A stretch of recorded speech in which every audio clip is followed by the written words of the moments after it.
हरे कृष्णा भक्तों, भगवान श्री कृष्ण लीला के अंध अनुकरण से हानि, यानी भगवान श्री कृष्ण लीला के अंध अनुकरण से हानि। भगवान श्री राम मर्यादा पुरुषोत्तम राम है और भगवान श्री कृष्ण लीला पुरुषोत्तम दोनों एक हैं। एक ही सच्चिदानंद घन परमात्मा भिन्न भिन्न लीलाओं के लिए दो युगों में रूपों में अवतीर्ण हुए हैं। इनमें बड़े छोटे की कल्पना करना अपराध है। श्री राम रूप में आपकी प्रत्येक लीला सबके अनुकरण करने योग्य मर्यादा रूप में होती है। राम रूप की लीलाओं का रहस्य अत्यंत निगूढ़ होने पर भी बाह्य रूप से सबकी समझ में आ सकता है और बिना किसी बाधा के अपने अपने अधिकार अनुसार सभी का अनुकरण कर सकते हैं।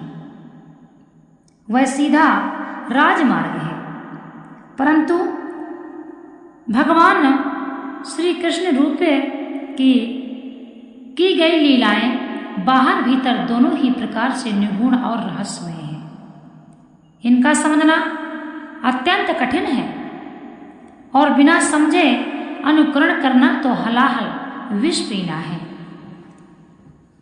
बहुत ही गंभीरता से बात को समझें। जानबूझकर धधकती हुई आग में कूद पड़ना है, ये बड़ा ही कंटकाकीर्ण है और ज्वालामय मार्ग है। अतएव सर्वसाधारण के लिए सर्वथा समझने, मानने और पालन करने योग्य महान उपदेश भगवान श्री कृष्ण की भगवत गीता है और सर्वतोभाव से अनुकरण करने योग्य भगवान श्री राम की मर्यादा युक्त लीला है। जिन लोगों ने बिना समझे बूझे भगवान श्री कृष्ण के लीला का अनुकरण किया, वे स्वयं डूबे और दूसरे अनेक निर्दोष नर नारियों को डुबोने का कारण बने। यहाँ पर समझने का विषय बहुत ज्यादा है। अग्नि पी जाने, पहाड़ अंगुली पर उठाने, कालिए नाग को नाथने आदि क्रियाओं का अनुकरण तो कोई क्या करने लगा और करना भी शक्ति के बाहर की बात है। अनुकरण करने वाले तो बस चीरहरण, रासलीला और श्री राधा कृष्ण की प्रेम लीलाओं का अनुकरण करते हैं। इन लीलाओं के महान उच्च आध्यात्मिक भाव को समझने में सर्वथा असमर्थ होकर अपनी वासनामयी वृत्ति को चरितार्थ करने के लिए इनके अनुकरण के नाम पर वास्तव में पाप किया जाता है। ऐसा कहा जाता है कि भगवत प्रेम में वैराग्य की कोई आवश्यकता नहीं। देखिए, यहाँ पर बहुत समझने का विषय है कि भगवत प्रेम में वैराग्य की कोई आवश्यकता नहीं है। ये भगवान स्वयं कहते हैं, त्याग की जरूरत नहीं। श्री प्रीतम जी के प्रेम में तो केवल श्रृंगार और भोग का ही प्रयोजन है, बल्कि यहाँ तक भी कह दिया जाता है कि युगल सरकार के चरणों के सेवक बन जाओ, फिर चोरी जारी झूठ कपट प्रमाद आलस्य जो कुछ भी करते रहो, कोई आपत्ति नहीं। मेरी समझ से ये सारी बातें अपनी कमजोरियों को छुपाने, भगवद गीता के नाम पर विषयों को प्राप्त करने, कपट प्रेमी बनकर पाप कमाने और भोले नारियों को ठग कर अपनी बुरी वासनाओं को तृप्त करने के लिए कही जाती है। सच्चिदानंद घन भगवान श्री कृष्ण और उनकी आत्मा स्वरूपिणी जगत जननी श्री राधिका जी का चरण सेवक बनकर भी क्या कोई कभी चोरी जारी आदि पाप कर्म कर सकता है? भगवान के सच्चे मन से लिए हुए एक नाम से ही जब सारे पापों का समूह भस्म हो जाता है, तो भगवान के चरण सेवकों में तो पाप प्रवृत्ति रहेगी कैसे सकती है? वैराग्य और त्याग तो भगवान की भक्ति की आधारशिला है। जो अपने मन से विषयों का त्याग नहीं करता, भोगों की स्पृहा नहीं छोड़ता, वह भगवान का भक्त ही कैसे बन सकता है।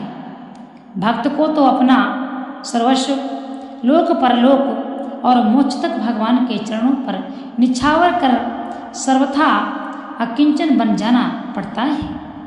भगवत प्रेमी भोगी कैसे हो सकता है।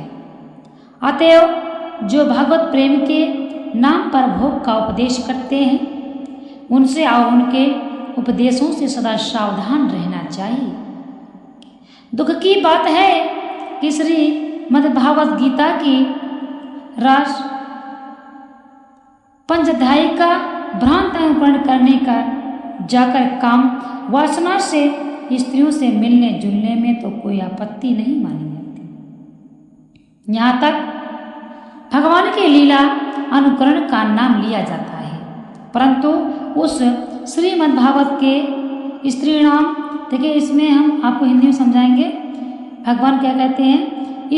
इसमें आत्म भावना को चाहिए कि आत्मावान को चाहिए कि वह स्त्रियों के ही नहीं, स्त्रियों संगियों के संगों को भी दूर से त्याग दे। इस उपदेश पर कोई ध्यान नहीं दिया जाता। श्रीमद्भागवत गीता और श्री कृष्ण प्रेम के एवं मधुर रस के मन को समझने वाले श्री चैतन्य महाप्रभु थे, जो मधुर रस के उपासक होकर भी धन और स्त्री से सर्वथा दूर रहते थे। यद्यपि कई कारणों से आजकल प्रकट में प्रायः ऐसी पाप क्रियाएं कम होती हैं, परंतु गुप्त रूप से इन भावों का प्रचार और प्रसार अब भी कम नहीं। यह भक्ति और भगवत प्रेम के विघातक है। कवियों ने व्यास सुखदेव के मर्म को न समझकर अपनी अपनी भावना के अनुसार मनमानी रचना की। तपस्वी भक्त और मर्मज्ञ पुरुषों को छोड़कर शेष गुरु भक्त और उपदेशक कहलाने वाले लोगों ने मनमाना कथन और कार्य किया। श्रृंगार के गंदे गंदे गीता में श्री कृष्ण और श्री राधा का समावेश किया गया और दुष्ट विषयी पुरुषों ने इन लीलाओं की आड़ लेकर पाप की परंपरा चला दी। इससे हिंदू जाति का जो घोर अमंगल हुआ है उसकी कोई सीमा नहीं। अब भी सब लोगों को चेतकर भगवान श्री कृष्ण के गीता के दिव्य उपदेश के अनुसार अपने जीवन को बनाना चाहिए।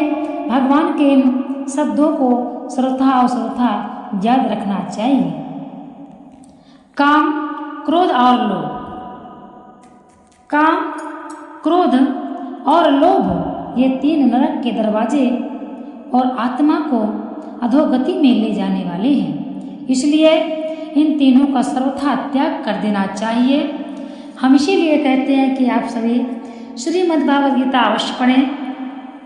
जब आप पढ़ने लगेंगे आपकी भावनाएं ऐसी हो जाएंगी कि आप खुद कहेंगे, क्योंकि भगवान श्री कृष्ण का जो मुखार बिंद है वह साक्षात